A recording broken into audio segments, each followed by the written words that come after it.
খুবই মজাদার, খুবই লোভনীয় একটা ভর্তার রেসিপি শেয়ার করব। কতগুলো টক বড়াই, আমলকি, জলপাই, তেঁতুল, ধনিয়া পাতা, বোম্বাই মরিচ ও সাথে একটা চালতা থেকে অল্প একটু নিয়ে নিব।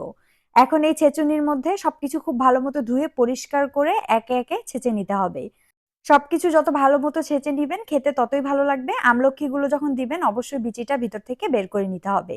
এছাড়াও নিজেদের স্বাদ অনুযায়ী ঝালটা ব্যবহার করবেন, লবণ আর সামান্য একটু চিনিও ব্যবহার করব। অবশ্যই নিজেদের টেস্ট অনুযায়ী ব্যবহার করতে হবে। এর সাথে ব্যবহার করব বিট লবণ। সবকিছু খুব ভালো মতো ছেঁচা হয়ে গেলে একে একে নামিয়ে নিতে হবে। আর অবশ্যই সবকিছু খোসা সহ ছেঁচে নিবেন। সবকিছু খোসা সহ ছেঁচলে খেতে বেশি ভালো লাগে। আর আপনাদের হাতের কাছে যদি আমড়া থাকে সেটাও এর মধ্যে দিয়ে দিতে পারবেন। এখন খুব ভালো মতো আমি সবকিছু ছেঁচে নিলাম। সব শেষে এখানে কাসুন্দি দিয়ে দিব। আর অবশ্যই সবকিছু নিজেদের টেস্ট অনুযায়ী ব্যবহার করবেন। এখন খুব ভালো মতো মাখিয়ে নিলেই ভর্তাটা একদম রেডি হয়ে যাবে। সেই স্বাদ লাগে খেতে।